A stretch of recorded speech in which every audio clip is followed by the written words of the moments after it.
That's better. Good morning, everyone, and welcome to our March Plants, Pests, and Pathogens. We're glad to have you here. We hope it's looking like spring where you are today. We are very pleased to have a guest speaker this morning, Dr. Bill Fonteno, who will talk to us about growing great garden soil. After Dr. Fonteno's presentation, we'll turn it over to Matt and Mike from the Plant Disease and Insect Clinic for our Be on the Lookouts for the month ahead. And then we'll turn it over to Charlotte Glen, who'll give us our Plant These Instead suggestions and wrap it up with our Master Gardener program announcements. So as I said, it's my pleasure to introduce Dr. Bill Fonteno this morning. Bill was a professor of horticulture at NC State for 45 years and is now Professor Emeritus. He taught classes in greenhouse production and plant growth and development. He established a research program in substrate science, particularly container growing media and urban soils. He was the founding director of the Horticultural Substrate Laboratory at NC State in 1980. He has provided assistance to growers, soil manufacturers, extension specialists, and urban municipalities in 29 countries and across the US. Bill, we're so happy to have you here today, and I will stop sharing so you can get your slides going. Thank you. Let me see if I can do this. Certainly. All right. All right. Well, everyone can hear me? Is that okay? Yes, it looks good and sounds okay. good. All right, great. Well, it is my sincere pleasure to be with you this morning. Like I said, I've talked to a lot of different people in a lot of different areas, and some of my absolute favorite talks that I give and that people that I interact with are master gardeners, because nobody has the passion that master gardeners have for finding out what's going on. They want to know the skinny about what's the latest and greatest, and they want to know what's going to work, and so they're always excited, and they're also challenging because they will, they pay attention, they listen to what you have to say. So I've always really enjoyed it, and so thank you all for inviting me to talk about this, and let's talk about gardening soils. Well, I was in North Carolina for 45 years, and I loved being in North Carolina, and particularly the gardening aspects of it. Such a wonderful place to be, such a great a variety of crops and plants and things that we can grow. And then in that process, a lot of people have questions about their soils. Surprisingly, many people have issues with that. And so we turned some of our attention to this process for several years. And so what I'd like to do is to share with you some of the things that we've seen and some of the ways that seem to work that are very practical as well as science-based. Okay, well, part of the issues that gardeners seem to have is they think they've got something to work with, and what they're working with is not exactly what they think they have. They think they've got regular native soils. They can go to their soil conservation service. They can find out what their soil type is. And here's an example of the Soil Conservation Service map. And there are 20,000 different detailed soil descriptions across the country. The soil scientists have done a great job in mapping out where these soils are, what the extent is. And in Wake County, for example, there are over 22 different soil types. But I challenge gardeners many times because they think they've got a soil, and I will tell them there's a good chance that you actually don't have that kind of soil. So part of the things that we've done is talk about horticultural soils. And of course, when we do that, we think about native soils, and the soils that we grow vegetables and fruit trees and things like that in. agricultural soils. That's all one basic group of materials. And that's what most of our gardeners think that they have, is this native agricultural soils. And of course, this has been there going on for many, many years. But then in the 50s and 60s and 70s, we started doing a lot of container growing. We have growers that have large container operations, started out mainly in ornamentals, but now today it's edibles are huge in being growing in containers. Well, these soilless substrates weren't the same at all, and they couldn't be the same. And if you put native soils into a pot, it's the worst thing you could be growing in. So the soilless substrates had to be completely designed for containers. They do the same functions, but they're not the same materials at all. And that's what we see in urban soils. And so horticultural soils have these native soils, the container soils, but this third class is what we call urban soils. And that is almost native soils, but it's a little different. And we'll show you how. Well, if you're going to look at a soil and you look at the soil profile, that's the way the soil scientists do. They will cut down into the soil, 2, 3, 4 feet, and they will look at the layers of materials there. And it turns out that these soils are laid down in layers. And so they call each layer a horizon. And so they have several horizons. The top one that we see is the O horizon. That stands for organic. And it's the top couple of inches. All right. And then right below that is the A horizon. And the A horizon and the O horizon together is what's called topsoil. All right. And so that is what the descriptions are made of, those 22,000 descriptions that we mentioned before. And that is what plants were designed and evolved into growing into. The rest of it, you see the B horizon there, that's actually subsoil. That's actually, although roots can grow into it, that's not where they're supposed to start. And that's not, that's a poor substitute for the top levels, okay? But so all of these 22,000 descriptions are based on the topsoil descriptions of the O and A horizons. Now, the problem with that is the urban part, because when people gather together, they build things. They build homes, they build roads, they build all kinds of various things in construction. And so they have to build on top of these things. And what they find is that topsoils and construction don't play well at all. You can't really build anything on a topsoil. You cannot compact it enough. It moves too much, and things won't. So, and what you're looking at here in this construction site here is really the topsoil is not there anymore. It is just that what they're moving around is a subsoil.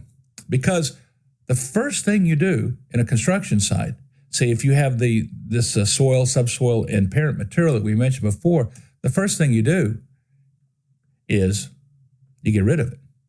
It is scraped away and piled up to the side for the construction site. Now, ideally, what will happen is after the construction is done, you'll take the topsoil and you'll move it back and put it down. But in many cases, the contractors that are building that site actually are looking for, they're always looking for cash flow. And many times they will simply push it aside and then sell it. They'll make money on this, and it'll be completely removed, and it'll be someplace else. But then at the end of the construction project, they will return topsoil, and many of them have to do that. They're required to do that by the construction covenants, but it could be from anywhere. And so just as there are 22 different soil types in the Wake County, if somebody in Wake County needed topsoil, it could be from any one of those, or it might be from none of it. Or sometimes they don't really bring that in. They bring back some bark fines and spread it around. So the problem that we start with is that because of the urban settings, we tend to push the real soil aside, and we tend not always to get it back. And sometimes it's back, and your next door neighbor didn't get back. And so people living right next door to each other have different success levels because of what they start with. Okay, so let's take a look here. Here's a soil profile of soil that's common in North Carolina, and that's the Cecil clay loam, okay? And Cecil clay soils. It is a clay soil, and it is a great one. It is a common one found in the Piedmont, and it does a good job. And you see it's about, 8 inches or so. Those markings are 1, 2, 3, 4 feet, of course. But if you were to take that away, scrape it off, then this is what you have left over. And all of this is subsoil. This is what we call urban soil. And some of you, when I do this in this kind of talk in person, people are saying, oh, that's what I have right there. They say, I have clay. I have these terrible. Well, what they've got really is more of a subsoil mess than anything else. And so it's going to be really difficult or very hit or miss whether or not you're going to be successful in growing that. Okay, so, and this urban soil, this subsoil layer really is problematic because it lacks structure. Number one, it doesn't have the tilth. It's very sticky. It's really terrible stuff to grow in. It's always more compacted than the soils that was removed from the top, so there's very little aeration and problematic. So the drainage is bad, and it's really not designed to grow in. Now there are also pH and nutrition problems that we'll run into. But when you send in for a soil test, of course, what you get back from the state is basically what the pH is and what kind of nutritional levels you might need to have. They don't really address the other structure, and they don't tell you what the soil type is, because in many cases it's a subsoil hodgepodge of material. So it's not something that you want to grow in. But the good news is, well, and so many people don't realize that they start from a really worse place than they think they are at. And they think the problems that they're having, obviously, is because they don't know how to grow in it, and they're frustrated and they don't do as well with it. But the reality is they're really starting further back than they think. So, but we can actually build and construct these soils and bring them back to where we need to. So if you've got this subsoil mess, the question is, well, if you're going to build it, what's missing? What do you have to add? And there's two things that are missing in subsoil that we find in the topsoil. And one is an abundance of organic matter, and the second are the soil microbes that go in there, okay? And so the question is, how do we fix this? Well, it's actually, in theory, very simple. Basically, we build these soils, okay? We build them by adding organic matter. And so we actually construct a better soil to begin with. Now, I've spent a lot of time in talking to groups about building better soils, but about 2 years ago, I ran across a talk where they were talking about farming, and there was a phrase they used there that struck me that I think we need to use for gardens. And they talk about farmers, and they said that farmers always grow two different things. They grow their crops, like the corn, oats, soybeans, or tomatoes, whatever it is, and they grow their soils. And they use the term grow their soils. And of course, if you think about it, people that are good stewards, and the farmers, almost all of them are, of course, and they're always putting things back into the soil. They're adding organic matter, tilling things in. They're adding things to their soils all the time. And so my philosophy these days is, yes, we can build the soil, but what we really need to do is grow the soils. And by growing, I mean we need to build it and then do things to continually improve the soil as we use it. And that we grow it every year, and we make it, that's the way to make it work better. So that's what we're going to talk about, is how do we make that happen? Okay. Well, to grow these soils, we need to add organic matter. And organic matter, the reason why it's great is not when you add it, it's when it breaks down. and it releases these humates. And humates is this black, ooey, gooey, liquidy stuff, okay, that is the humates that is from the breakdown. And these humates filter down through the soil and coat these soil particles. And what this coating does is separate the soil particles, and they build little aggregates of particles together. So they literally bring them together into larger aggregates. Okay? And here you see soil particles that are sort of glued together with these humates. And the aggregates, that's the name of the game. That provides the tilth and the drainage and the aeration that you need in your soil. All right? So what it does is it turns subsoil into topsoil. Now, you can do that. You can buy humates, and you can add it into these secret ingredients. But the good news is you just have to add organic matter and let it break down, and it will do all the rest for you, okay? The other thing that this organic matter does is provide food for our soil microbes, okay? Now, when we talk about soil microbes, we talk about the microbiology, the things that are actually alive in the soil.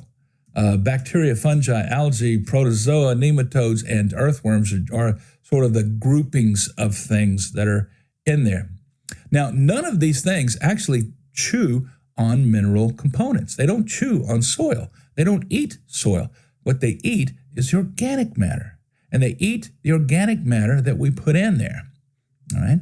And so that's why you don't find soil microbes in subsoil much.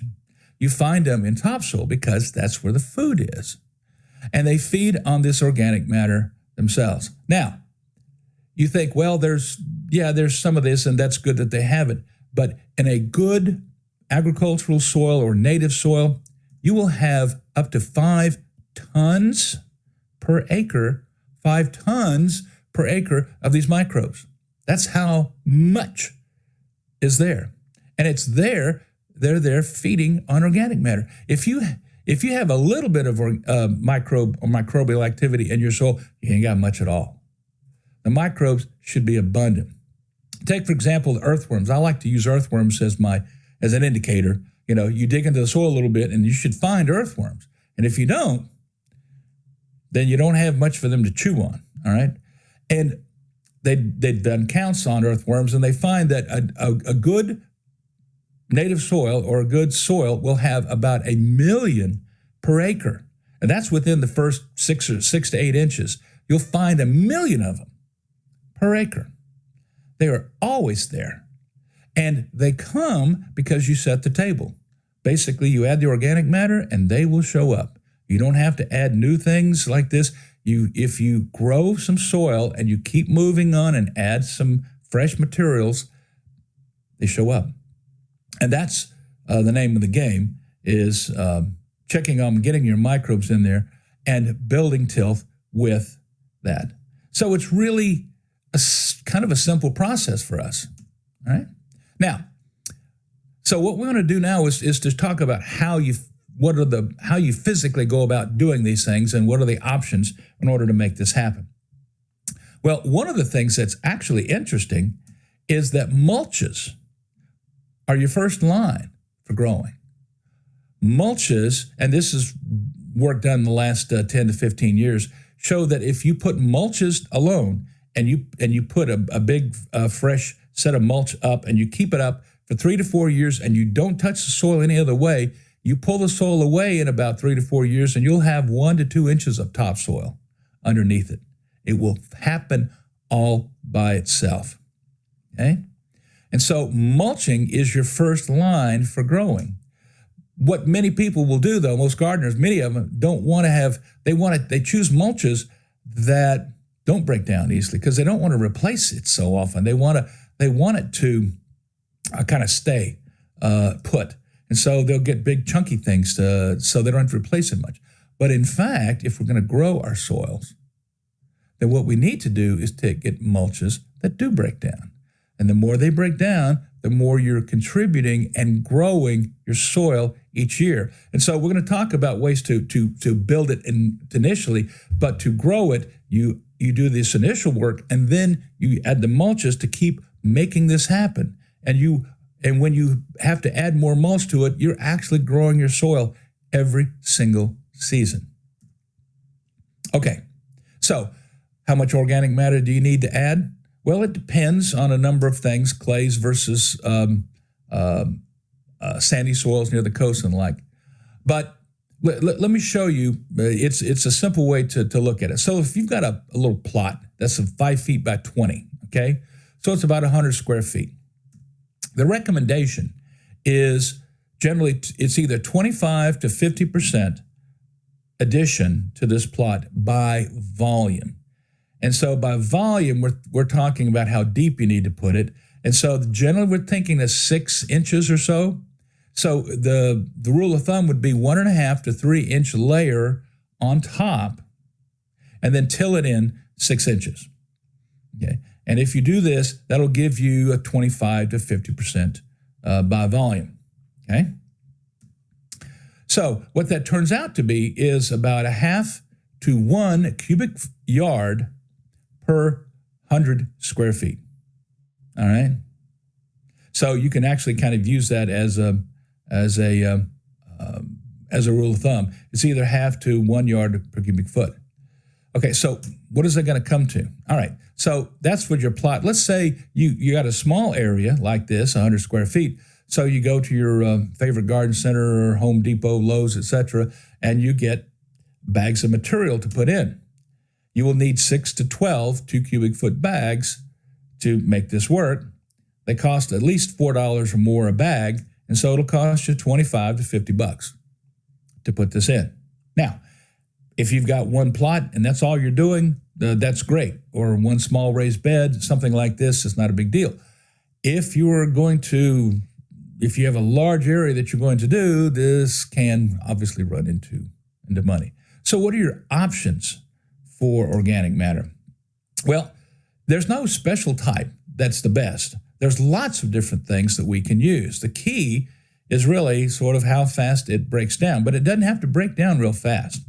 So the things we just showed you, the topsoils and conditioners that you can pick up in a bag, those are great. Now, the name topsoil is a misnomer.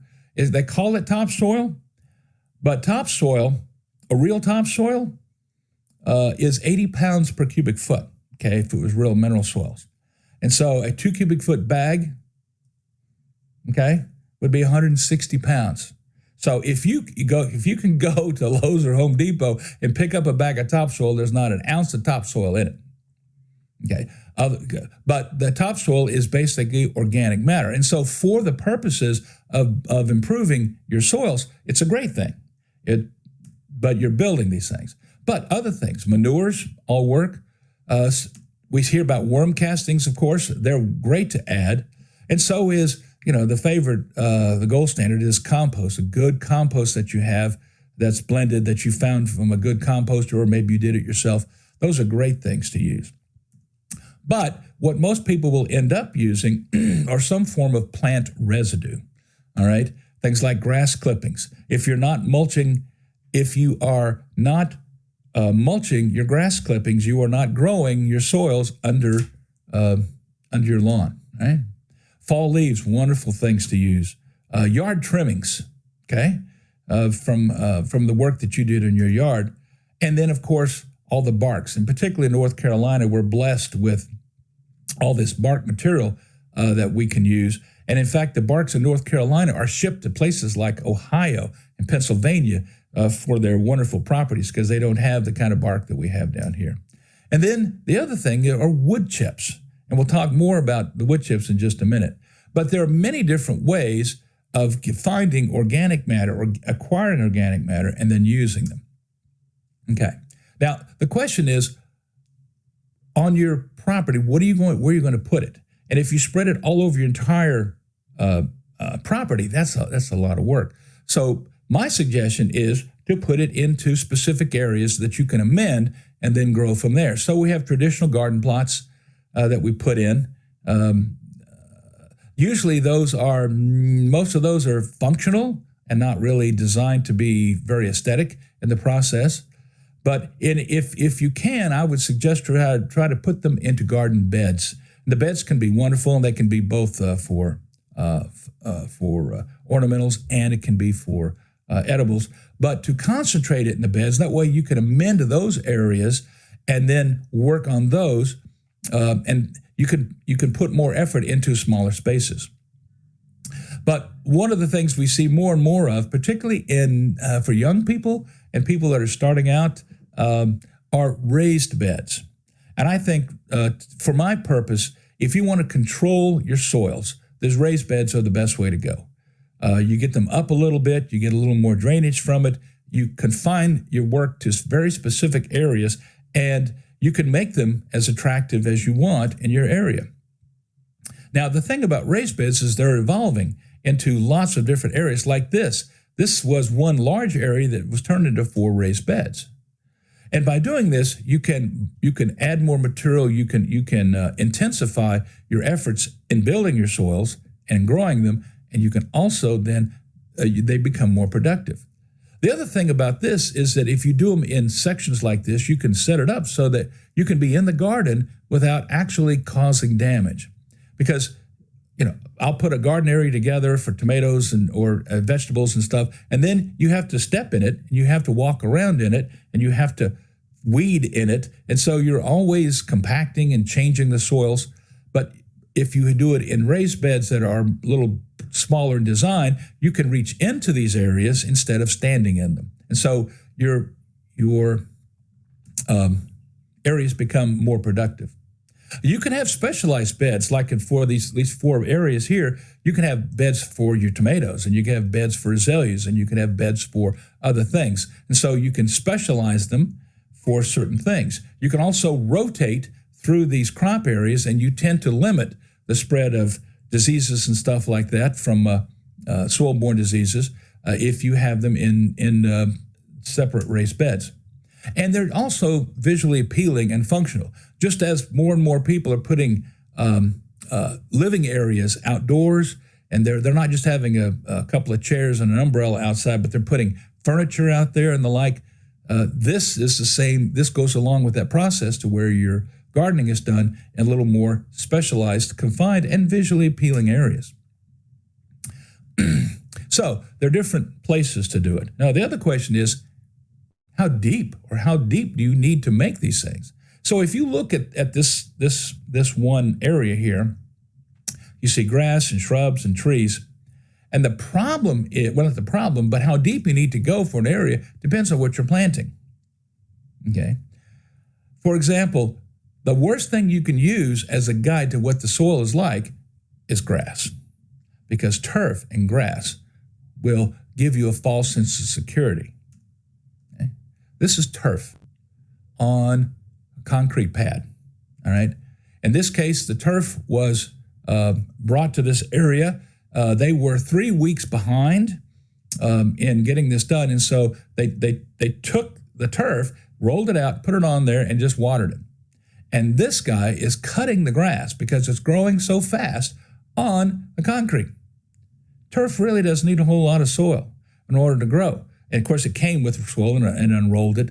So turf needs very, very little. And so you can have great grass in an area, but not actually have a soil that will support shrubs and trees and other things. So now that's the good news, is that you can have great grass, so you don't have to put a whole lot in your grass area. But if you're going to do the other, about 2 to 3 inches for turf, 4 to 6 inches for shrubs. Trees, you probably need to be working on your tree pit system to where you have at least 12 inches of modified soil that these trees can grow in. So if you see here, you have different levels that you can that you need depending on the area that you're working with. Okay, so how do we use it? How do we use this organic matter? Well, there are 2 basic ways of doing that. There's the traditional ways to incorporate it. Like this lady here in her garden area, she's got a little raised bed and she's incorporating organic matter using hand tools. And God bless her, I mean, it's a great way to do it. You spade these things in and it works great. And it's worked that way for hundreds of years.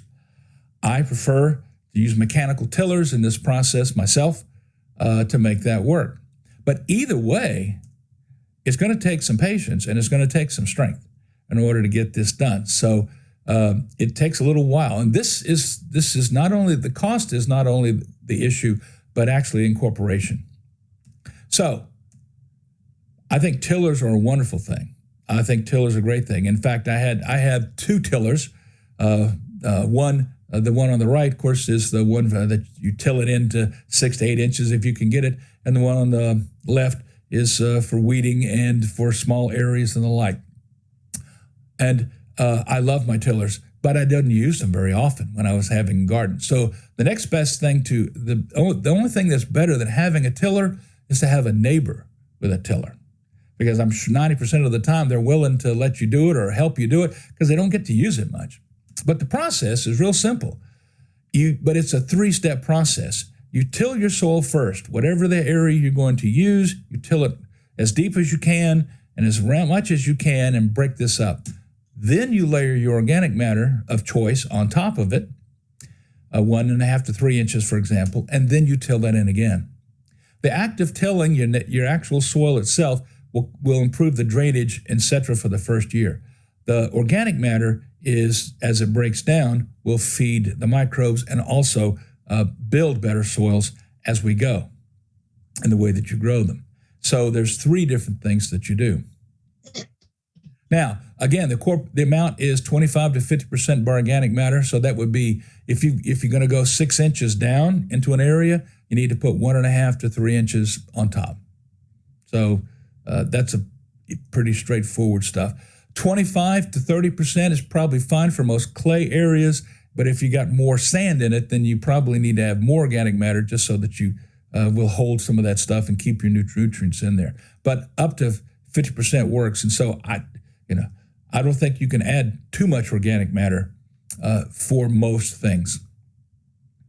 Now, that's where normally I would stop, because that's the process for that. But in the last 10 years, a lot of people are actually not incorporating these materials in the soils. They're just simply putting them on top. They're actually putting them on top of the soil and not using the soil itself. And so I'm sure you get questions about this. And there are different facets. One's called lasagna gardening. I also call it sheet mulching, by putting in sheets of mulch. And then another one is actually wood chip gardening. And if you go online and you Google any of these things, you'll find lots and lots of YouTube videos about how to do these various things. Okay, and here you see these 2 people are actually planting in a garden area where they're not tilling. And so if you don't want to till into the soil itself, you can literally put it on top. And then there's the 4th one is a little more odd thing called hugelkultur, and we'll mention that too when we finish. But in essence, what you do is you simply layer various things on top of the soil. Okay, so it works for garden plots, it works for garden beds, it also works for raised beds like here. So you just simply layer the things on top and go from there. Okay, so the process is pretty straightforward. You put down either cardboard or newspaper on top of the grass or the ground as a weed barrier, just to keep things from growing up through it for a while. Now, eventually that will break down, but at least to start with, you keep the weeds from poking up through the process.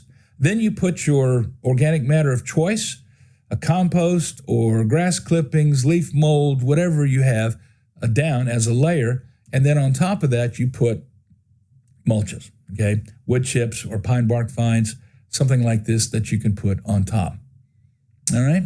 And so those are the 3 basic things to do. Now, what I like to do, if I'm doing this, is to start with a little compost or a little extra organic matter on the ground first, because to me, it's a little better transition as the weed barrier breaks down in between that, so that you will begin to grow the soil underneath this. So this is in essence like a giant mulching project on top that eventually will have soil underneath that you'll be able to use just as well. Okay, so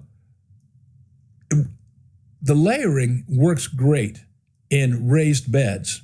And raised beds, I love raised beds because they're well defined, but they don't have to have sides. So here's raised on the right, you see raised beds with sides on them, and you see the cardboard, and then they're putting the organic matter on top, etc.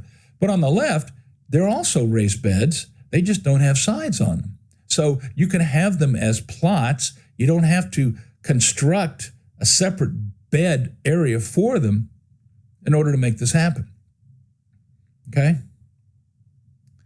So there are lots of ways that you can do this.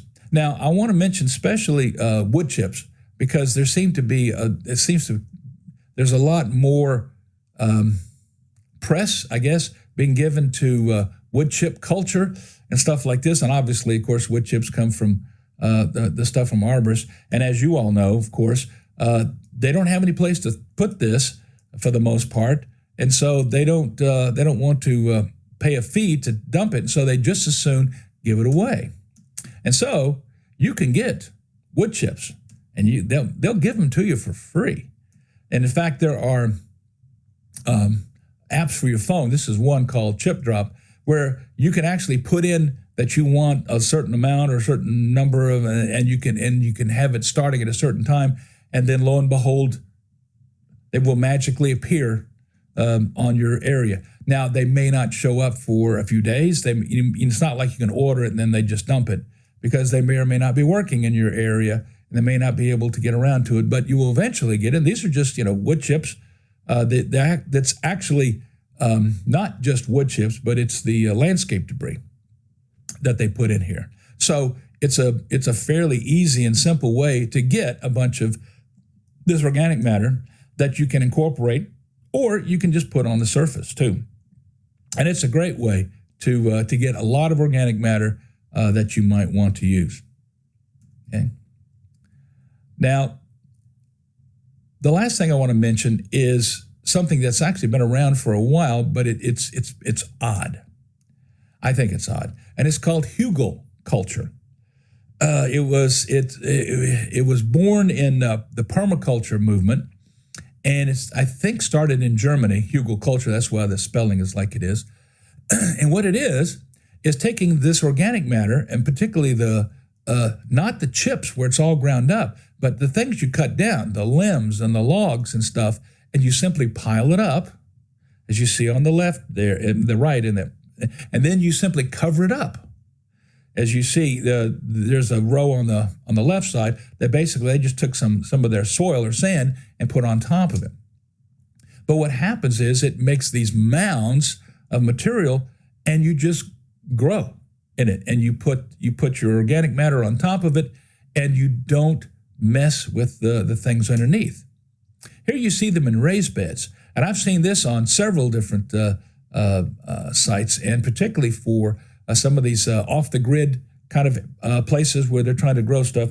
They will make raised beds, then they'll throw logs and chips and things like this in there, and then they would cover them up with the garden soils on top, or whatever organic matter that they have that they could put in there. And then these things will break down over time, and eventually they will be gone. It'll take years for that to happen. But they will also provide a place for the roots to go. It's almost like you might think of it like an old shipwreck, and sometimes along certain waterways, they will take an old ship and they will sink it, not just to get rid of it, but provide structure for fish and colonies of marine life to live around it. And so this is kind of the same thing, but you're doing it for roots, and you cover it up, and it's interesting as far as making this happen. Okay, well, so you've got several options. If you choose to incorporate, it's generally faster though, because you can do this right before you plant. So in the spring, you can get out your materials, you can mark your beds, till things up or whatever, and incorporate the material. And then also, to grow these things properly every year, you want to add mulch every year. If you're layering, which on top, then you don't need tillers, you don't need anything like that, but it can take longer, because most of the time you want to give these beds a little chance to begin the breakdown process. So you do it in the fall or the winter, and then you can plant in it and have a little more success in the spring. But you still can mulch on top of it every year and add more to it. Okay? So you've got different options now than you did in the past. Now, which is better? Well, actually, either of them work, and they can work pretty well. The layering and the raised beds are great for annuals and vegetables, and perennials and herbs. The only thing that I would be careful of if you're going to be working with things on top are trees, because in general, trees can become, they have massive root systems that they put out just like they do on the top, but they need pretty stable conditions. And so I would treat the trees a little differently, and they're better in ground in some ways in the tree pits or process that you're going to make for them. But for most gardening purposes, either one of them will work. So you have several options. You can incorporate, you can choose your organic matter, you can put it in for a certain layer. If for some reason your soils are really bad or the person is just not capable of either doing it themselves, incorporating, or don't want to pay for it, you can just layer on top of it and still garden and be successful. All right. So the key, though, is to think about growing these soils all the time, so that every season you do something to improve your soils. Instead of breaking it up, instead of tilling it every year, you do an initial installation, but then you add mulches, particularly in order to improve and make that happen. But you just have to make the right choices to make that occur. Okay? Well, I appreciate you listening to what I had to say, and I'll be happy to answer questions or entertain any comments that you might have. Thank you so much, Bill. That was excellent. And I love the long-term thinking about building our soils and really sharing that information with the public, that there are many ways to do this. There are many options for you, and it just depends on what you feel like you want to do. And so the barriers that some people would have, there are other ways to do it. And I think it'll work. That's right. We have a couple of questions that get a little bit specific in terms of the different elements or components that we add. Sure. For instance, there was a concern about using grass clippings. What about when we know that those grass clippings have, been treated with pre and post emergent herbicides? Is there a concern about using those? Well, there is a bigger concern these days, not only about that, but for just composting in general. Composting was the be-all, end-all and the holy grail, but then they're finding residual herbicides in them. And I don't know what to tell you about that part, because you can find some of this, and that's why sometimes it's better if you do your own composting, or you have certified composters that will help you make that happen. But what I'm talking about for grass clippings is not so much using other people's grass clippings, but if you have the option of putting the grass clippings back in the soil, or sweeping them up and putting them in bags and putting them away, that you really need to look at that process. However, if you are having treatments done on your lawns for weed control, then that's another issue. But then that's where you need to talk to the turf people about that. The more issues you have with that, certainly you don't want to be putting those things back on your lawn. But then again, and I wouldn't suggest that you do that, because they don't necessarily break down those chemicals right away. But so that definitely would be a concern if you were just, a gardener and you're not having a lawn service take care of your stuff, or they're using pesticides that are organic, that aren't problematic as much, then that's good to use. But I would be very careful though about that. Right. Thank you. A couple other questions concerning wood chips. One is, do you think that the wood chips need to age for a year before use? And the other is regarding wood chips from non-native trees. Would that be a concern? Well, Aging, it's a little bit like when you buy pine bark and stuff. You can buy it fresh, you can buy it aged, and so aging makes smaller particles. Aging does cause some breakdown, and it's usually better to do that. And the same thing is true with wood chips. But there's really nothing wrong with using wood chips. It just would take, if you use fresh chips, it just takes longer. That's why if you do that in the fall and the winter, then they will be already starting to work on it in a breakdown kind of situation if you're going to use them. But there's really not an issue with fresher wood chips enjoying that. You might just need to add a little more fertilizer to them if you're using fresh ones, but after a year or two, it should be less. The chips themselves are not like sawdust. Some people are concerned that like you add sawdust, raw sawdust, and it would rob nitrogen. And that is true for sawdust because it's so fine. But if you're taking chips, it doesn't matter. They don't break down that fast. And so they're not particularly problematic when it comes to that. Now, as far as non-native trees, I'm not sure what you mean by that unless, if you're bringing crepe myrtles and some of these things, they're not really native. So I'm not really sure exactly what that is. I think someone was asking a little bit about, black walnut, for instance. Say you have chips of black walnut. Are you concerned about using those in terms of the ability to grow other things in that spot? Well, that's a good question. Now, I'm not really sure about the bark and the wood chips from black walnut. I know it's because the problems are things that grow underneath the black walnut trees. That all is leaching stuff from the leaves, not really from the barks. But I don't know whether the same materials are found in the wood or the bark. Chances are it's probably not found in the wood, but it could, I don't know, there could be in the bark. I'm not really sure about that. But usually it's more of an allelopathic response, stuff dripping out of the leaves themselves onto the ground underneath it, and that becomes problematic. So, Okay, yes. Someone has asked if you have any experience using King Stropharia spores for enriching the soil to build edible fungi. I've looked those up, and those are wine caps. Thank you. Thank you. They're what? Wine caps. Oh, okay. Well, I think that stuff will work. But no, I don't have any experience using those things in particular. But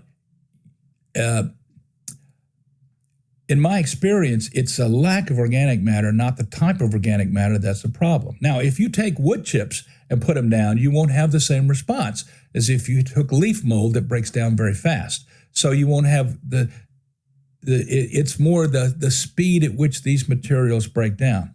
So, but what I'm saying is you don't usually have to find special things like mycorrhizae, trying to find mycorrhizae and put them in the soil because that's what you need. Well, that's true. You need mycorrhizae. But, if you remember the old movie years ago, Field of Dreams, where the guy built a baseball field in Iowa. The theme behind it is build it, they will come. That's what happens with organic, with microbes. If you put organic matter in the soil, they will come. If you put a rich compost in, it'll come faster than if you put in wood chips. But wood chips will get you there eventually in a similar process. So it's the speed at which it happens. And you don't have to put in special materials to try. And if you put mycorrhizae in the subsoil, you're just wasting your money. It's unless you're putting in organic matter to go with that. So, well said. Thank you. Yeah. This is a different direction. Could you speak to soilless media?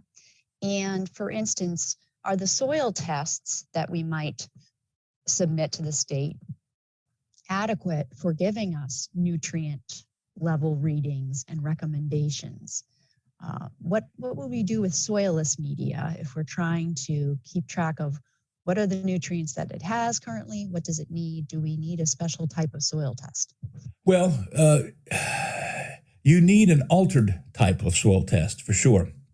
And if you just send it in, 9 times, and unless the technician seems to catch it or whatever, and just put in regular soil test, you'll end up with values that are way too high because they will do what's called a Malic-3 acid extraction. And they scrape everything off the soil particles, okay, and then measure it.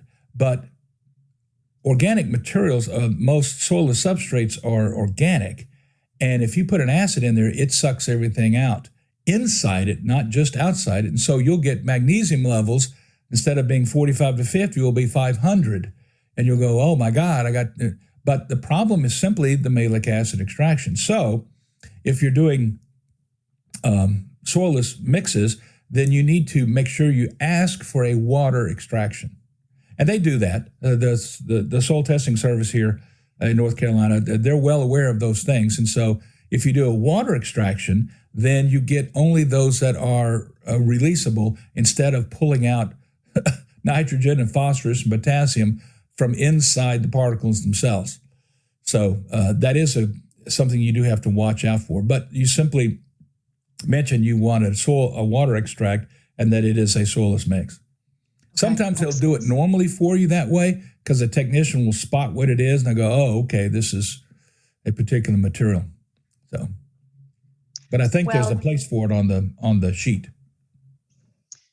Well, the rest of the comments are all compliments, Dr. Fonteno, and thanks for your presentation and your time. There is also, I do want to reinforce that Dr. Fonteno has made his presentation available to us, and so you'll receive that in the follow-up email that I send out. Oh, absolutely. And I just want to reiterate that you guys are welcome to use that any way you want to. If you want to use the photos or pull the slides apart, just whatever you want to do. If it helps you in spreading the word and in your educational efforts, just use them any way you want. Excellent. Thanks again. And we appreciate seeing you and having you on today. Thank you. It's been my pleasure. I'm going to turn it over now to Matt Bertone and Mike Munster from the Plant Disease and Insect Clinic to take us through our Be on the Lookouts for the coming month. So, Matt, I'm going to stop sharing so you may begin. Great, thank you. Mike, would you like me to go first? Go right ahead. Great. Okay, well, I share the screen. All right, I am going to talk to you today about some Be on the Lookouts for late March, early April, as far as arthropods go. I've already seen out in Raleigh some boxwood leaf miner flies swarming the boxwoods. So they're out and about right now laying eggs, mating and laying eggs. So this is a good time to treat with contact pesticides if you can, if you see them swarming. Otherwise, there's other treatments for the larvae later on in the year, but you'll notice these little mosquito-like midges flying around your boxwoods right now. Also, a lot of bees, wasps, ants, and other hymenoptera are active. The carpenter bees, especially the males with these yellow faces, are out securing territories to mate with females. And after that, the females are going to do a lot of the bulk of the work, making the nests. And you're going to start to see queen paper wasps and hornets and yellow jackets, things like that, out and about starting their new nests. You may see some Hoplia beetles, these dark, they're called monkey beetles or type of scarab beetle, and or clover mites invading homes or yards. Sometimes both are harmless and very short-lived pests. They're only going to be out for a few weeks or so. The Hoplia may feed on some flowers, but otherwise they're not really pests. The clover mites, you probably won't even notice they're feeding on the plants outside, and they're a type of spider mite technically, but both these have been known to come indoors sometimes, even in large numbers, so be on the lookout for them, but just know that they're not harmful, they're not going to hurt anyone or anything, just a nuisance.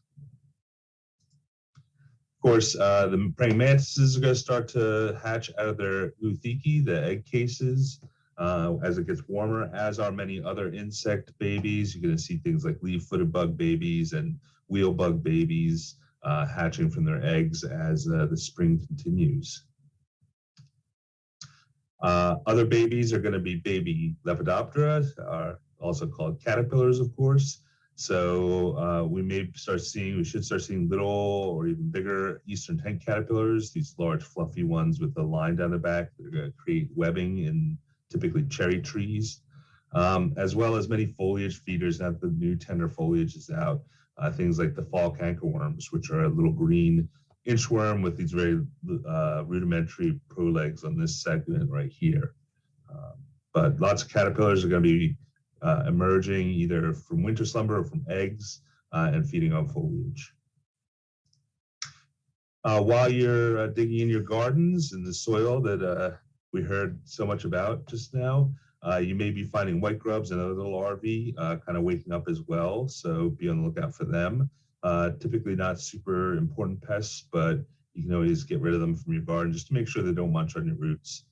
And scale insects are going to be developing. The males are going to be emerging and for some species and mating with the females, which will then be producing crawlers later on in the year. And then, of course, lots of other critters coming out and waking up, things like termites swarming, and cockroaches, slugs, spiders, and more things are going to be active. For instance, here's smoky brown, adult smoky brown cockroach and a nymph smoky brown cockroach. These are going to start coming indoors more now as it gets warmer. So that's all I have for today. Let me know if you have any questions, but otherwise I'm going to stop sharing and turn it over to Mike.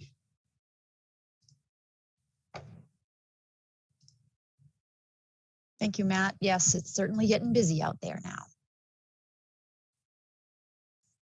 And Mike, we'll let you start screen sharing when you're ready. All right. I was going to give a minute for folks to ask Matt questions if there were before I got started, but if there aren't, then I'll jump into it. At the moment, we look pretty good. Ready for you. All right.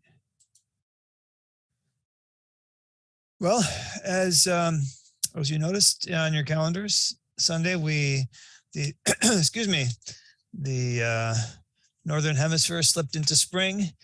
For a lot of people, that's a good thing. I happen to have some allergies, and so it's kind of an ambivalent time of year for me. But there's a lot of beauty out there. Even this very interesting, surely a virus symptom, but I don't know which one, that showed up on one of our hyacinths, one of the few that came up the second year after having planted the bulbs. And I wanted to start out here though, and let me just check, is Dr. Fonteno still? Yes, he is still on. So yeah, I have a couple of things that I wanted to lead off with, having to do with soil. And one of the things to be on the lookout for is, of course, our severe weather. So I'm sure most folks are aware of our risk tomorrow, but not just the lightning winds and other problems that we get, but the erosion. So this, unfortunately, is one of my vegetable garden beds that, after the heavy rain from a week or so ago, had a lot of washout in it. Now there is a slope there. I had to put it on the spot that's a little more sloped than I had wanted to, and used a piece of old fence to kind of reduce some of the washing, but it still did a number on, especially the section in the foreground here that you can't tell, but there's some carrots and some cilantro and some chives seeded in there. And we're gonna have to see where those seeds come up if they do. The broccoli that was transplanted in the back there is doing a little better. Another thing about soil, we got this sample in recently of some irises that did have a couple of disease problems, but one of the things that they were concerned about was the mold that was in the soil or in the media there. Now they had amended it with, they said, purchased potting soil and I think it was I don't know if it was a garden soil or soil amendment, but it seemed to me that it might have been one of those situations where there was some real fine, maybe sawdust, some other uncomposted wood material was then invaded by secondary fungi that aren't going to harm the plant directly. But in theory, if you've got too much of this, it could create a hydrophobic condition, and the plants might suffer from lack of water, even though you're irrigating or it's raining. But that was not the direct parasite of the plant there. It was just a secondary fungus growing there. And I wanted to give Dr. Fonteno a chance to comment on either of those two situations if he wanted to. Well, Mike, that's exactly right. Sometimes we find, particularly when they're processing bark, that there'll be a fungus that penetrates into the system that lives in certain regions. They are what you said, secondary. They simply like living there, and they're not directly harmful to plants in it. But the one caveat is what you mentioned, and that is that sometimes these materials, the mycelium, are somewhat hydrophobic, and that at least from where they're located down, water doesn't go past them as much. And so you can get hydrophobic situations in there and drying out with the same type of thing. Usually, if you turn the soil over, if you see it and you turn it and bring aeration into the process, they pretty much go away in that process. But what you're talking about is absolutely true. You can get some secondary, and it looks bad because it can be quite prolific in some cases. But in some cases, it does little harm if it's not because the hydrophobicity is less in some than others. But sometimes it can be, it just robs the plant of ability to take up water. Thank you for that. By the way, on that garden bed, I'm planning on pulling some not composted material out of the compost pile to kind of protect that from at least the direct rain impact from tomorrow's weather. So I've got a little work waiting for me at home this evening. Moving on to some of our disease bolos, we got this sample in as a photograph from a Sargent juniper in Wake County. And it wasn't mine because it was a home garden, but it was answered by one of my coworkers here, Sean Butler. And this is a gymnosporangium rust, or actually there may be two here. If you'll notice, let me see. Can you see my cursor there? Is it showing up? Yes.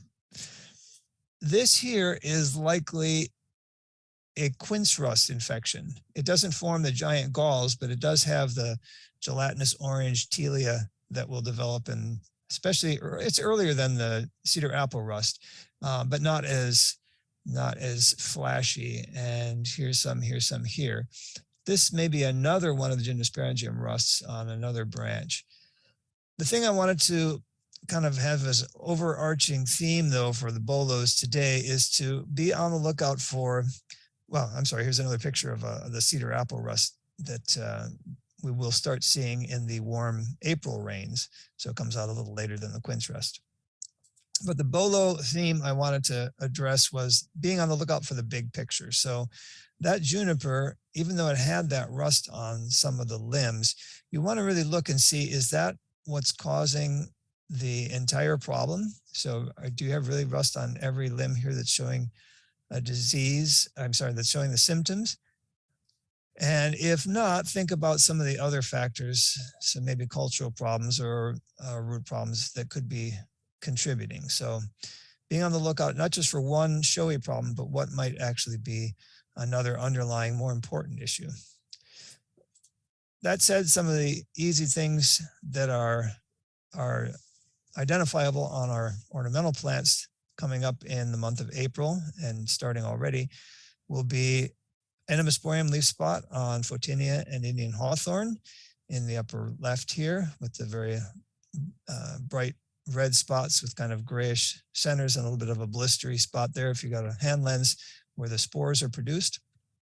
Spot anthracnose of dogwood, it's a factor of the kind of spring weather we have, how severe this is going to be from one year to the next. Sometimes it's, of course, very, very severe, and you get a lot of deformation even of the bracts of the dogwoods that are starting to come out. And in other years, you can't even find it. So we'll have to see how that pans out this year. Exobasidium leaf gall of camellias we'll be starting to see. Lower center picture here. So pick those off as soon as you see them. No other treatment is really needed, but you want to get them before they start producing spores, which are already visible here on the underside of that leaf gall there, because that's where the spores are released and infect buds. It over summers, over winters, and then the infection shows up the next year. So you want to get it before that process starts. And iris leaf spot will be another thing that you may be seeing on ornamentals as well. We had a sample, that same iris sample that had the soil with the secondary fungus in the organic matter. There was also quite a bit of iris leaf spot on it. As far as our fruits, peach leaf curl could be showing up. It's a Tophrina fungus that will cause the reddening and curling of the foliage. Brown rot in its blossom and twig phase on peach. You can see the photo here of what's happened with that. And then fire blight on pear, probably a little bit early yet to be seeing on apple, but pear, which is so susceptible to fire blight, you could be seeing it on fairly soon. And finally, herbicide injury. This photograph here at the bottom was from some blueberries. This is several years ago that came into the clinic and was suspected of being herbicide injury. And that can happen even with applications that occurred the year before, where the herbicide carried over in actually the woody tissue of the plant and then created symptoms on the emerging leaves. And don't forget what's happening below ground, our Phytophthora and Armillaria root rots that we talk about often on the program here. There's an example of Phytophthora where two Leyland cypress side by side, and the one on the right at least got it first, but that was the one that was closest to where a drain was located, draining water off of a roof.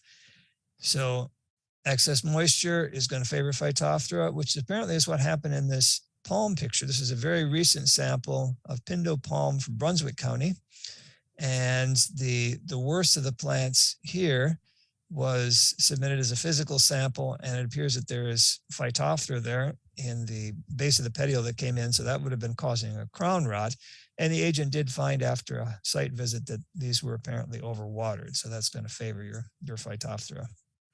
And keep in mind too, different kinds of nematodes that may be operating in the soil. Root knot nematode, as far as the ornamentals at this time of year, thinking about boxwood, thinking about gardenia, and other nematodes, especially on boxwood, which can get lesion nematode and spiral nematode and azaleas and stunt nematode. So don't forget about those. Finally, another soil-related mystery photo. This was something that I dug up last month and was first a little bit startled by, but does anybody know what that is? Is it, I have found the same thing. Is it viola seeds, flowers and seeds underground? Nope. This No? was, but the question, you got it indirectly what the important question is, well, what is the plant? Well, this was vetch that I was pulling up, doing some weeding over at the garden church, and this just turns out to be, I'm sure, the nitrogen fixing nodules on it. So a perfectly normal and healthy situation. I guess I would be remiss if I didn't say a few things about turf, as the warm season grasses are starting to resume their activity. You could be seeing some spring dead spot, but that's from an infection that occurred in the fall. So the infection already occurred and winter kill occurred, and that's why you're seeing the spots.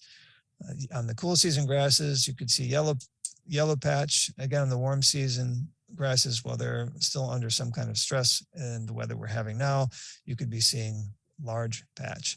And fairy ring, we say that every month, but fairy ring can occur on any turf in any month. And now I will stop sharing so that Fantastic. I can take Thank any you, questions. Charlotte and Matt have been doing a great job responding to questions in the chat. Yeah, maybe Mike wants to answer that last part. We had a question about the smoke coming off of dog vomit slime molds when they're mature, and I mentioned there were spores, but we have a question about spreading water on them. Will that make the spores spread, the fungus spread? All right, let me quick catch up on the comments here in the chat. Yellow or green fungi. Oh, okay. Yeah, it's early, but I have seen it early. Yes, it starts out very frothy and bright yellow looking, and then it kind of hardens and dries and gets pale pinkish crust to it. And inside you get all the development of the spores. The interior of it turns into mostly spores, which will spread, but I don't think that there's really anything to worry about there. It's it's not harmful at all, unless maybe you happen to be allergic to the spores. But whether they would spread more by spreading water on them or just allowing them to disperse into the air, I don't know. I would just remove them if it's a real concern. You can drop them into a bag and dispose of them, but they will appear. Oftentimes it's on fresh mulch, so if you've got mulch that's a little older, then you wouldn't be seeing it, but it does pop up, and we get questions about it from time to time. I'm not sure I answered the question though. Let's see. I think you did, Mike. Okay. Yeah. And there was another question about the host range for Entomosporium. Does it affect the wide range of plants? Fortunately not. The two main hosts are going to be your Indian hawthorns, and there's differences in susceptibility within Indian hawthorn. So if you have a chance to do it before it goes into the ground, look for ones that are going to be less susceptible. And then of course the red tip photinias, which mostly we don't have anymore because people wanted them as giant screens. And then when they defoliated because of this disease, they weren't very useful for that. I'm told or have read that it can occur on pear, but I don't know that I've actually ever seen it on pear. But mainly it's an issue on your red tips and the Indian hawthorns. Per the picture that was posted, what is the solution for dead spots in the lawn? Speaking a little bit out of my area of expertise with turf, but the solution is to make sure that grasses, the turf species is able to grow and fill in those dead areas before the weeds do. So I know that aeration is very useful against against spring dead spot, but I would have to look up, and you can look this up on turf files yourself to see about any other specific recommendations for that. Yeah, it's a question of making sure that the lawn is cared for well enough that it can regenerate into those dead spots. One of my pine trees is oozing yellow matter that has now become hard. What is this? Well, that is resin that the tree is producing. So it's natural in that sense, but it's producing it obviously in response to some kind of assault. Now, I'll let Matt talk about the possibilities as far as insects. Well, I think about any possible diseases that might do that. I can't think of any off the top of my head on pines, but it doesn't necessarily mean that it's a disease or an insect problem, but it does mean that there's some kind of stress going on. Matt, do you want to say anything about the insect side? As far as for resin or pitch coming out of the pine, if it's a large section, it's probably not going to be insects. There are some moths whose larvae bore into limbs, and probably not the trunk. It wouldn't be the trunk if it's oozing. If there's smaller bits of oozing here and there, it could be some type of pine beetle. But I imagine that it's something bigger. So I would have to see how large the pitch flow was. But typically it's not insects if it's the main trunk. Yeah, so unless it's small little bits here and there, little popcorn type pieces. And there is even a disease called pitch canker, a fungal disease that on certain pines will cause that. But I think that would be on the smaller branches, but I would have to look that one up. I got one. Oh, go ahead, Mike. Sorry. No, go ahead. I did get a direct message, and then maybe this will be the last one before we turn it over to Charlotte for her section. But I got a message about please address the spotted lanternfly and possible invasion in North Carolina. We've talked about it several times over past plants, pests, pathogens. Right now, there's no evidence of any infestations in North Carolina, but it's going to happen at some point, I'm sure. So this is not, this is more just a sit and wait situation. There's, people will know, everybody will know once we get an established population or even some live specimens in the state. It's going to be big news. So keep your ears open, but otherwise we'll let you know if we do find anything. All right, and I did just do a quick look, and the disease called pitch canker can affect main stems. So a possibility, but probably not the cause. All right. Charlotte. All right, thank you. First, thank you, to Dr. Fonteno for his great presentation, and Mike and Matt for another excellent BOLO session. So we're going to finish things out with plant these instead, and then have a few announcements. So this month we are looking at plant these instead, alternatives for ligustrum. And there are several species. Most of them are commonly known as privet, and they tend to be medium to large size, very tough, hardy evergreen shrubs, and traditionally planted for screening, or just screening was a very popular thing. Some of the more compact varieties sometimes are planted in foundation plantings, but unfortunately, almost all the species are invasive throughout North Carolina and the Southeast. And the two that we most commonly run into that are still being planted in landscapes are the Chinese ligustrum, especially the variegated varieties.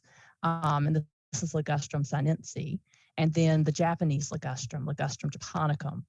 And a quick ID tip on ligustrums is that they have opposite leaves. So if you look at the stem where the leaves join, you'll see they join opposite of each other. So shrubs can either have opposite or alternate leaves. The majority have alternate leaves. So when you find something with opposite leaves, that does help narrow it down for you. And looking at that leaf arrangement is one of the first things to identifying a plant, first steps.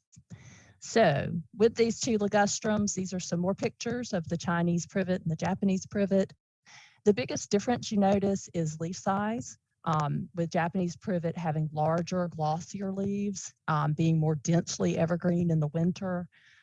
Chinese privet has smaller leaves and it's still evergreen, but it's not as densely evergreen as as dense in general typically as the Japanese privet. But both of them will start flowering soon, and they have these white foamy flowers, lots of little tiny small white flowers. And some people think they smell nice. To me, they smell like burning tires. But I know people sense fragrances and taste in different ways. So to me, they smell really horrible. But I hear other people say they smell very nice. But either way, they will be blooming prolifically, typically in April. And that's when these are really noticeable, when they're in bloom. And they will be followed by thousands and thousands of these dark colored berries that ripen in the fall, and the birds help to spread them. So these are just, to help you look out for them and identify them. There are some links here that will give you sources of control information if you have them on your property and you want to get rid of them. And of course, remember, these slides are available in the Plant These Instead archive, and all of the links are live. So when you click on the links of any of the plant names, it takes you to the plant toolbox, and it gives you the profile for the plant where you can find out all the information you need to identify or know whether or not to grow it or where to plant it if it's something you did want to plant for any of the plants that we see on the slides. So let's look at some alternatives. So the best way to control invasive plants is to never plant them in the beginning to start with. Once they're there, it's a lot more difficult to deal with them. So some things that you could plant instead of privet that's serve a similar function in the landscape. If you have a shady location, because remember, it's always about choosing the right plant for your location. That's going to be the key to long-term success.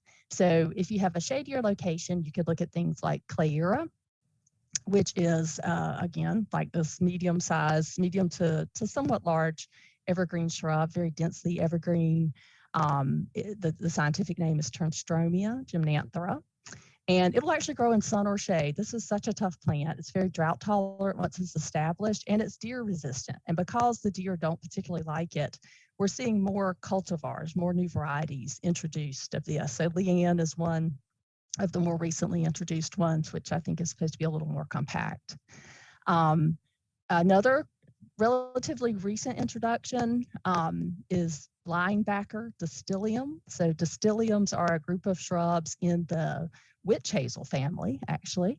And they do prefer part shade and well-drained soil. They actually grow best in the kind of conditions that azaleas like. You see them planted in a lot tougher conditions, and sometimes they don't look so great. So think about them.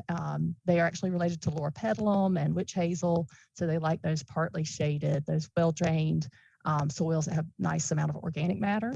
But this cultivar linebacker is a more upright one, whereas a lot of the new varieties that are being introduced are low and spreading. This one grows more upright and dense. So could give you that kind of look. And you see the new growth has this reddish, nice reddish cast to it.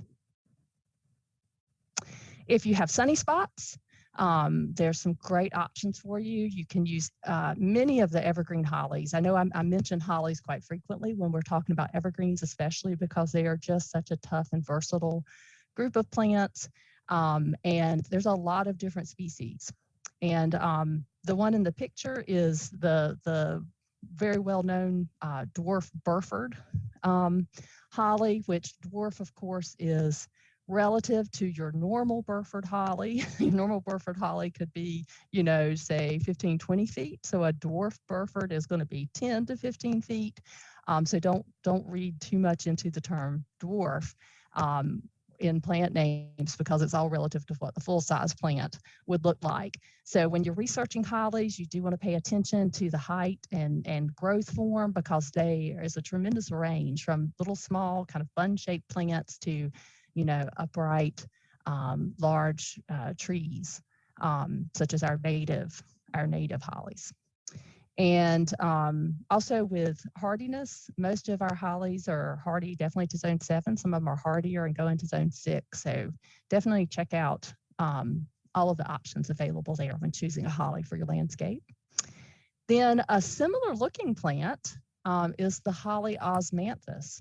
So this is a type of osmanthus, but as you see, the leaf does look very much like holly. And but the little white flowers are very fragrant, like other types of osmanthus, such as the tea olive. So this one is a good one for fragrance. And it is quite a tough shrub. It is, you know, one that will grow in sun. It'll take some shade, and it's very deer resistant. So it's one deer tend to avoid if you have a lot of deer pressure. And you will notice if you start looking around, there are several different selections out there with unique variegation patterns. This is just the cultivar up here at the top, variegatus, which just has that creamy variegation. But one that's quite popular and unusual is goshiki, which has this very yellow splashed leaf, and the new growth particularly can have some kind of rose or pink tones to it. So quite a feature plant if you're looking for something with colorful foliage. And then some native plants that if you're looking for something that is native to the Southeast to plant instead of ligustrum, there are things like the Florida anise tree, Alyssium floridanum, does not occur so much in North Carolina, but a little further south. And it is one of the few evergreens that's fine with moist soil. It naturally grows in low, wet woodland areas where the soil is quite acidic, and that's the type of conditions it likes, and definitely best in shade. It'll grow in just your average soil, but tends to struggle a little bit in very, very dry conditions, and it will become very chlorotic in soils where the pH is, say, over 6. So I would keep it in those more acidic soils. And then wax myrtle, of course, almost indestructible unless it comes to wind and ice. And then, of course, they can break apart under wind and ice, but then grow back pretty rapidly. So wax myrtles are very tough, very drought tolerant. native shrub common in the eastern half of the state. And the female plants, this wax myrtle is one of these plants that has separate male and female plants. The females have these kind of dusty looking berries. And it is related to bayberry, the plant from which the candles are made. And the bayberry has very similar berries, but they have a much thicker waxy coating. And I can say from experience, it takes about 1 billion wax myrtle berries to make a candle, whereas bayberry would take a lot less. But it does have that similar waxy coating as its relative bayberry. So these are just some of the few options that are out there, and you can certainly always explore more plants for your landscape by going to the Extension Gardener Plant Toolbox. If you go to the Find a Plant area and you set it so you're looking for plants that will grow 6 to 12 feet and a shrub with evergreen leaves, you will find 147 plants listed. So in the slide archive, you can click on this link and it would take you directly to those search results.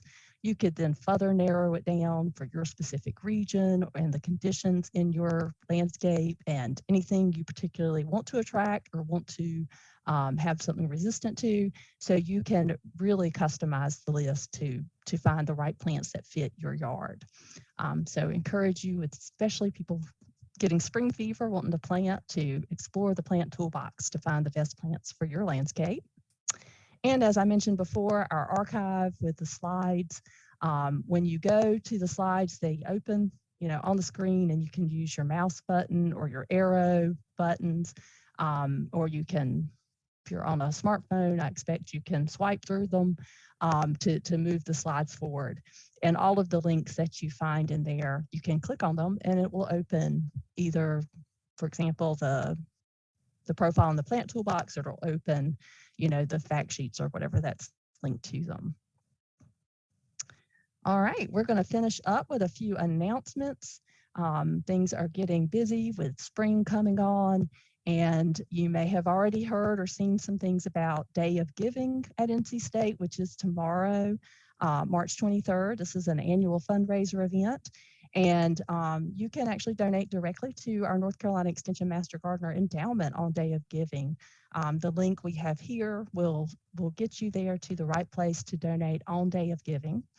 So we encourage you to think about, if you've been thinking about making a gift, encourage you to think about doing that tomorrow during our Day of Giving activities. And this will be one of the links that we send out in the follow-up email.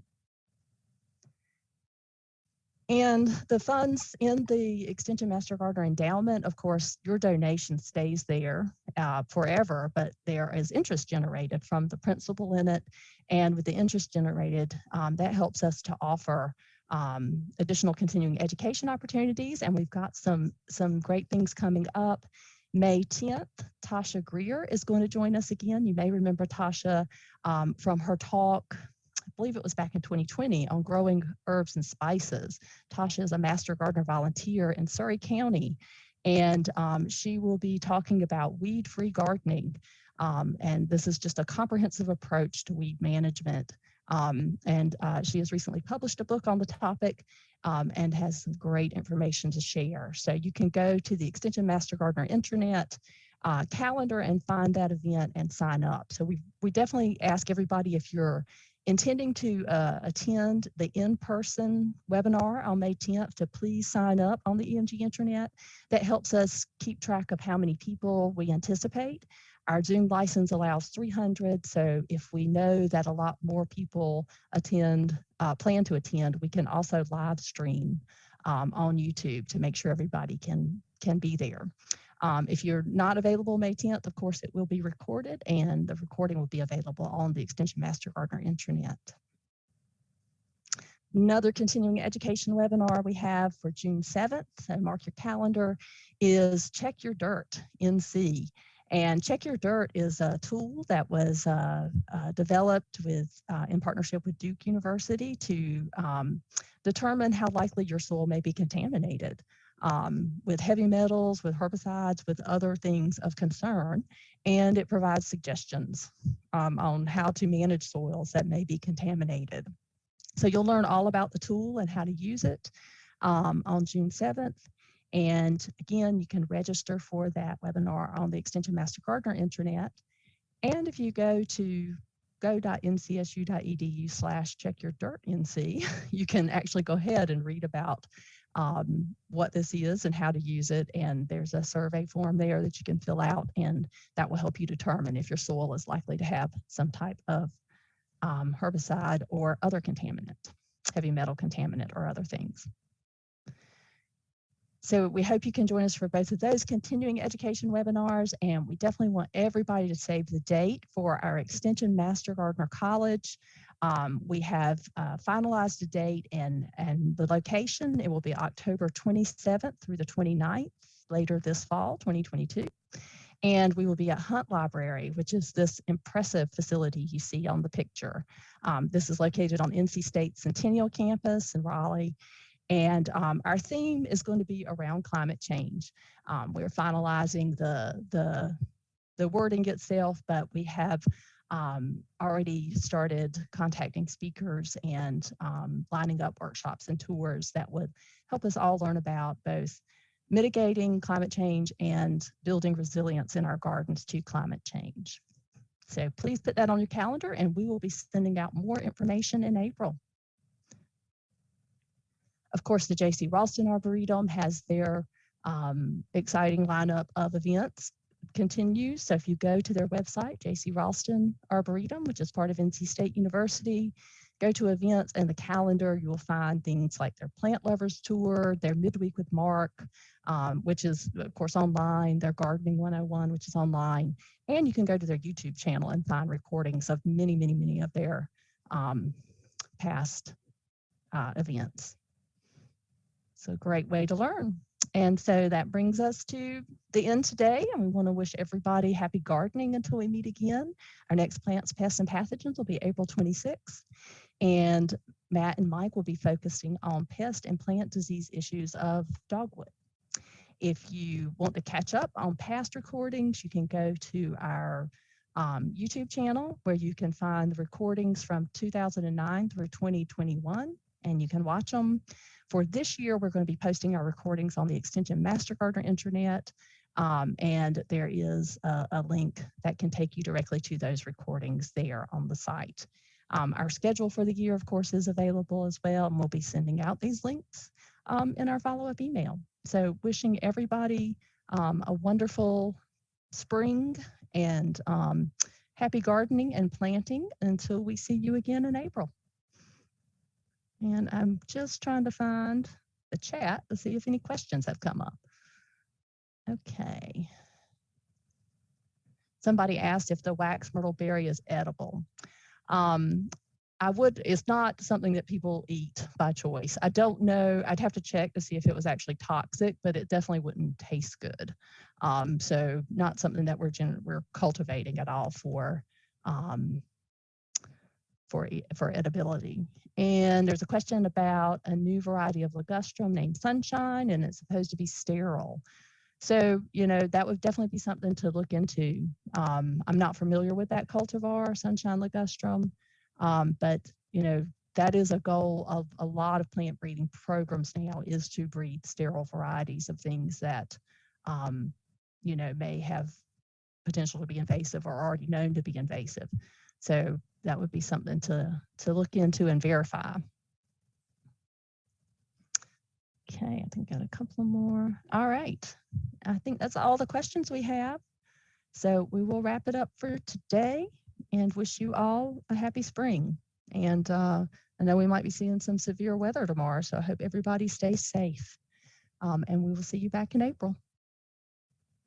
Thank you all.